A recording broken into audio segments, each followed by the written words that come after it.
everyone, welcome to the community classroom. This is Dr. Tracy McCarthy, psychologist, attorney, and educator, and we are starting a new series, and it's going to be our Pretend Law School series. And so we're going to cover some legal topics periodically, and we will keep these topics for the most part around about 5 minutes or so. And so what we're going to do in the series is we are going to cover some basic and general topics related to the law so that we can clarify some issues that seem to come up in social spaces, particularly on YouTube. So we're going to address a number of issues today in this first series. We are going to look at this issue of sources. And so this issue has come up because there have been lots of debates that have gone on, and people keep bringing up the issue of sources. And so we're going to look at what legal sources are and how legal sources may vary from other types of academic or disciplinary sources. We're also going to address a question regarding Dane Calloway and the history of Nat Turner. And we're going to, inside of this little module, we're going to address whether or not Dane Calloway is right regarding the Nat Turner story, the history of that. We're going to look at briefly the roots of American law, the categories of sources. We're going to look at some examples of sources, and then we're going to look at something known as the best evidence rule.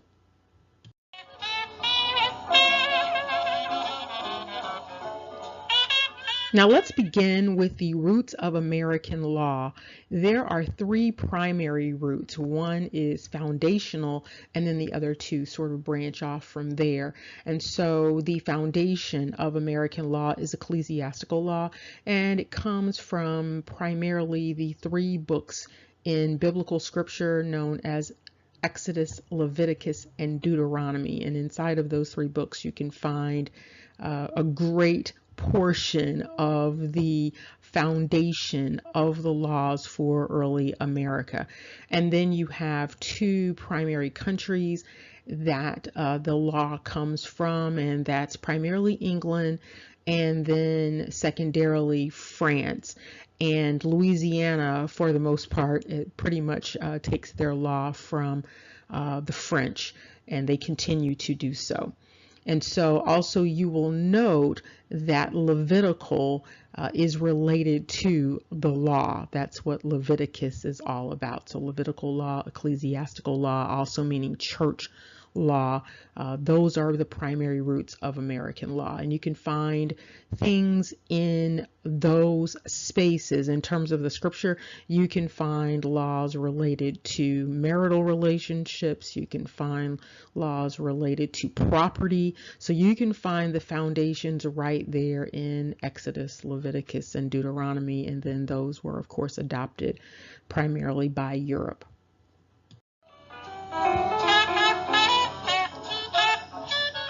All academic disciplines have sources, and they have different types of sources, and they're defined in different ways based upon the academic discipline. And so for law, we have two broad categories of sources, and they are called primary and secondary sources.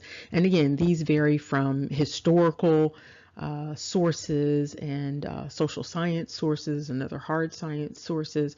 And so when you see primary source in law, it does not necessarily mean, it does not mean the same thing that a primary source would mean in terms of history. So historical documents and legal documents, and that whole idea of primary sources is completely different. So when people are having these debates about scholarship, it's clear that many people don't understand that those sources are different. So what constitutes a primary source in law is not what constitutes a primary source in history, and vice versa.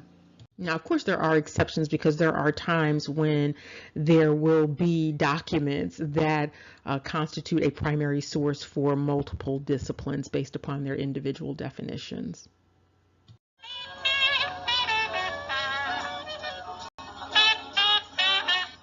Now, when people are looking at historical artifacts to determine if they have a primary source. They're often looking for things like journals and these firsthand accounts and things like that. And people, historians, will see those things as primary sources. Lawyers do not see those things as primary sources. The courts don't see those things as primary sources. So primary legal sources would be basically the laws. And so these laws can come from judicial orders, court decisions, also you might hear common law, or pieces of legislation. And so federal and state regulations, constitutions of the country or the actual state, treaties, various statutes and ordinances on a municipal level, and then executive orders. So these pieces of law and legislation, these constitute the crux of primary sources for the law. And you can see how that's different from what constitutes a basic primary source for history or for psychology or sociology. And some of you might enjoy reading an old executive order regarding gold coin and gold bullion from 1933. So you can see that little sample there over to the side. Now, many people often think that what are considered secondary legal sources are actually primary sources, but those are not sources that are primary for the law. And so when you see a secondary legal source, it's usually something that's influential, but it's not binding in terms of the court. And so we're generally talking about the court when we're talking about whether or not something is binding. And so a secondary legal source is going to provide some sort of legal analysis, usually incorporating some primary sources. So there might be a theoretical analysis, there might be legal commentary. We also have these things called restatements, and so they would be in the primary areas of law. So you might see a restatement of law related to torts or a restatement of contracts, and those serve as influential pieces of sources, but they again are not binding. They are not law in and of themselves.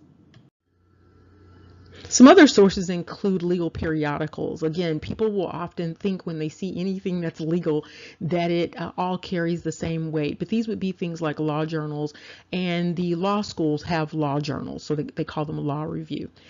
So you'd have law journals, and there are some inside of law schools and outside of law schools. They carry articles, legal articles, and so you can find a lot of legal analysis in there, and the legal analysis will incorporate the primary sources, and so the statutes and court cases and things like that. So we also use legal newspapers and periodicals and other articles that may not be inside of a law review that describes or analyzes or reflects on some current state of the law.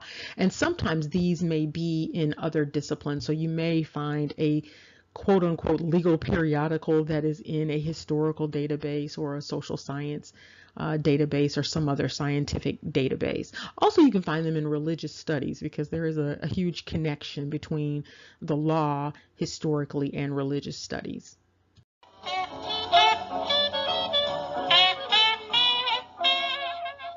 Legal dictionaries also serve as important sources in terms of getting information regarding the law, but it's important to note that legal dictionaries and those definitions inside of legal dictionaries, they are not law. They are not controlling. No court is obligated to abide by anything in a legal dictionary. They are helpful and they are informative. They provide legal definitions and legal word usage, and you can translate a lot of Latin words and phrases from antiquity. And so you can also find legal abbreviations, and the standard law dictionary that we use is called the Black's Law Dictionary, and no, it's not the law dictionary for Black people. So that's the title of the dictionary. And but you have to be careful because a lot of people on YouTube, I have noted, they present information from law dictionaries as if they are law, and then they tell people that this is the law. They might find a definition about anything, but that is a misuse of the law dictionary because the law dictionary does not constitute law. And so the definitions inside of the law dictionaries are very helpful. They can point you in a variety of directions. provisions, but they should not be mistaken for actual law that the court is going to be bound to found its decision on. And so you have to be careful about that, and also be careful about who you're listening to when they're giving you this information about what is and what is not legal. And similarly, some people will use legal encyclopedias. Same thing as with dictionaries. They are not controlling, they are not law. They do provide really helpful legal commentary on state and federal law issues. They provide nice broad overviews of the law. There are two major ones that you can use, and I show you the little samples up there. But again, just remember, the commentary is important. It can be influential, but it is not controlling. It does not constitute law.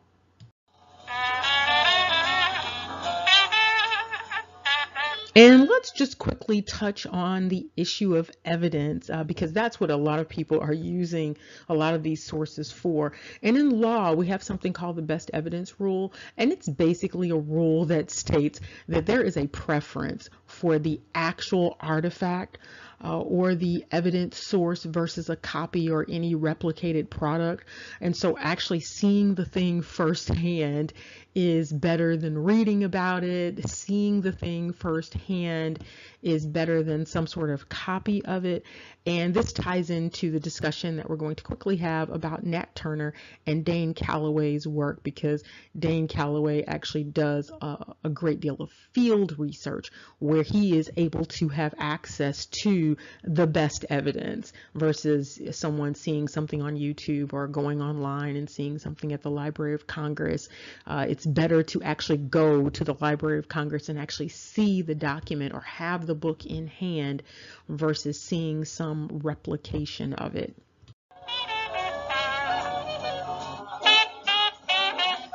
Finally, we're going to tie our discussion regarding legal sources together with Dane Calloway's questions and assertions regarding the history of Nat Turner. And the question is, the Nat Turner narrative, is it fact or fiction? It's possibly a little bit of both. And here are the concerns regarding the standard narrative. After watching Dane Calloway's videos and noting the questions and concerns he had about the historical narrative, we did a little research in the community classroom, and we discovered a number of things regarding the Nat Turner story. And some of the primary things that are very important are, number one, the records, the original records regarding Nat Turner's history and the Nat Turner case somehow disappeared from the governor's records for the state, and they have not been found. There are also no photographs, no pictures, no paintings, no firsthand depictions of Nat Turner, and this is supposedly the most heinous crime to have taken place during the colonial period. There's also a folklore in that community that Nat Turner hid for that time period that he was a runaway, that he hid among the Nottoway Indians. And it is noted, if you look at the phenotype of some of the Nottoway of current times and you look at Nat Turner's descendants, they look substantially similar. What is most important is that there is absolutely no legal case that could be found for Nat Turner. And this searching for a legal case involved two libraries that were assisting me, two librarians that were assisting me in looking for this case that could not be found. And then we contacted the court directly and discovered that there is no actual legal documented court case. There is a little notation that purportedly went to the governor's office regarding the outcome. However, there is no standard legal case that can be found or that is available for this particular case. And so to answer the question of whether Dane Calloway is right about this issue, he is likely right about a number of issues related to Nat Turner. And I want to emphasize that it is important that there be some sort of primary legal source for a case that purportedly took place. And there was a sentencing, and that sentencing was an execution. There were also some other unusual dynamics related to the case, but we can touch on that in a subsequent video. Yes, this was a little longer than the standard 5 minutes that we're going to keep these pretend law school classes to. But we wanted to get all of this in the first class, and we also wanted to address the issues related to Nat Turner and the issue of primary legal sources as an example. Remember, knowledge is power. Take care and see you soon.